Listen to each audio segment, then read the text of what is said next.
Bonjour, je suis Arnaud Lelouette, entraîneur de manager, coach et entraîneur de coach, et je suis ravi de t'accueillir sur cette chaîne. Peut-être comme moi, à un moment de ta vie, tu as ressenti le besoin de faire du tri, de donner du sens ou de redonner du sens à ton métier. Parce que ce métier de manager, il peut être source d'extraordinaires moments de plaisir, mais il peut être aussi source parfois de frustration, voire même parfois de douloureuses désillusions. Et parfois même au point d'avoir envie de tout plaquer. Alors, comment donner ou redonner du sens à sa vie de manager, tout en étant performant, pro et en prenant un maximum de plaisir. Pour moi, la révélation, ça a été de prendre conscience qu'à un moment donné, tout tournait dans ma vie autour du boulot et du job. Voilà, j'avais l'impression qu'il fallait être dans la perfection, je cherchais la perfection partout, la perfection dans mon métier, la perfection dans mon rôle de mari, dans mon rôle de père, à tel point que j'essayais de tout contrôler, d'être le plus performant, le plus parfait possible, et finalement je passais à côté de ma vie, et finalement je me suis épuisé, je me suis acharné, et je me rendais compte finalement que je ne m'autorisais pas à vivre des choses qui étaient plus essentielles pour moi, qui étaient beaucoup plus source de plaisir, parce qu'en fait 100% de la reconnaissance que j'attendais, que j'espérais, elle était conditionnée uniquement au job, à la reconnaissance dans mon job, au résultat dans mon job. J'ai fini par exploser. Voilà. Alors mon plaisir et mon épanouissement, moi, ils sont passés par retrouver, remettre un juste équilibre entre ma vie pro, ma vie perso, entre mes passions que j'avais complètement un petit peu oubliées, ou en tout cas dans lesquelles j'avais confondu là encore quête de la performance sans prendre beaucoup de plaisir.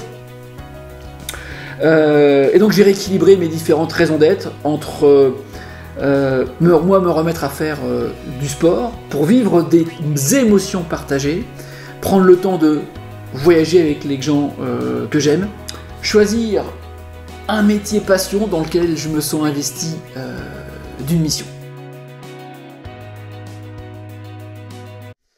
Et toi, est-ce que tu as envie toi aussi de redonner ou de donner du sens à ta vie de manager? Alors si c'est le cas, eh ben écoute, j'espère pouvoir te dire que tu es au bon endroit. Parce qu'en tout cas, ça veut dire qu'on partage cette même envie, cette même aspiration.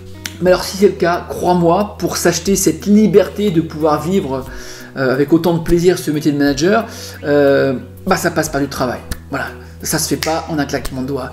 Il faut s'investir émotionnellement, il faut s'investir et passer à l'action pour que vraiment les premiers changements se créent. Mais laisse-moi te faire une confidence, ça vaut vraiment le coup. Alors tous les jours, je vois des managers seuls pour répondre à toutes ces questions qui leur empoisonnent la tête, qui les obscurcit, qui les rongent. Comment concrétiser les stratégies, les objectifs, comment faire pour motiver et redonner du gage chaque jour aux collaborateurs d'une équipe qui ne veulent plus avancer.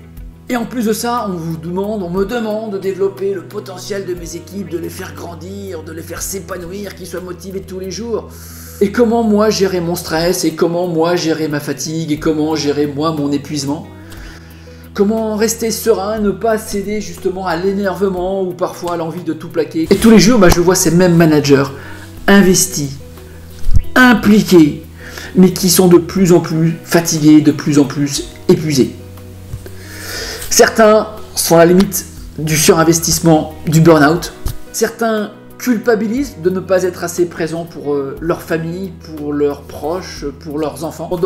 Ou d'autres encore qui se demandent si vraiment tout ça en vaut la peine. Et pire, peut-être certains se posent la question s'ils sont encore faits pour ce métier. Alors, au travers de mes 20 années d'expérience, j'ai pu pratiquer, observer, décortiquer plein de modèles managériaux. Ce qui caractérise ces managers, ils savent où ils vont. 2, ils ont toutes et tous de solides fondamentaux managériaux. 3, ils connaissent parfaitement ces fondamentaux et ils savent qu'ils sont la clé de la réussite. 4, ce sont des gens qui se connaissent bien, qui connaissent leurs valeurs, les limites de leurs valeurs, leurs croyances, et donc ils sont capables de se relire en permanence. Enfin, dernier point, ils savent mettre justement cette cohérence qui leur permet d'être perçus comme des gens qui ont un impact sur les équipes, ce qu'on appelle aujourd'hui un leader. Toi aussi, tu veux être un manager performant, pro, qui prend du plaisir, qui met de la cohérence dans ce qu'il fait, qui a trouvé un sens à sa vie. Mais pour ça, il y a une condition.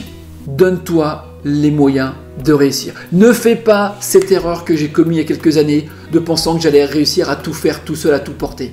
Ne reste pas seul. Car s'il y a bien une chose dont je suis absolument certain, on ne peut pas changer les autres, on ne peut pas changer son environnement, tu ne peux pas changer ton patron, tu ne peux pas changer tes collègues, tu ne peux pas changer tes collaborateurs. Toi, en revanche, tu peux agir sur toi, sur tes valeurs, sur tes croyances, en t'alignant sur tes besoins, d'accord ? En mettant en place la bonne compétence pour construire durablement la performance. Donc c'est pourquoi je te propose de devenir ton entraîneur et ton coach 2.0 pour te permettre d'avoir toutes les cartes en main et t'aider à devenir plus performant, plus serein au quotidien, de retrouver ou de donner du sens dans ton job et de t'aider à être plus heureux dans ta vie. Et donc sur cette chaîne, tu vas pouvoir trouver des clés concrètes pour manager, des témoignages de cas concrets vécus et partagés par d'autres managers comme toi, des conseils pour réussir dans ton management, des astuces pour manager ton mental. Mais pour réaliser tout ça, il n'y a pas de secret. Voilà, il faut t'entraîner et il faut s'entraîner. Voilà, donc moi, écoute, j'ai hâte de te retrouver juste de l'autre côté pour ta prochaine séance d'entraînement. À très bientôt, au revoir.